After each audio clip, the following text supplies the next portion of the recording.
ideas viven para siempre.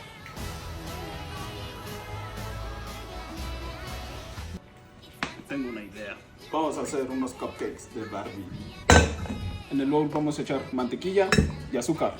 Y lo mezclamos. Agregamos el huevo y seguimos mezclando. Ahora echamos los polvos y seguimos mezclando. Agregamos el extracto de Barbie. Y ahora rellenamos los capacillos.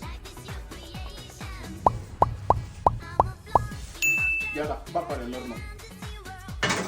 Unos momentos después. Echamos Filadelfia con azúcar y más extracto de Barbie. Y así queda nuestro betún. Y ahora decoramos. Y así quedaron nuestros cupcakes de Barbie.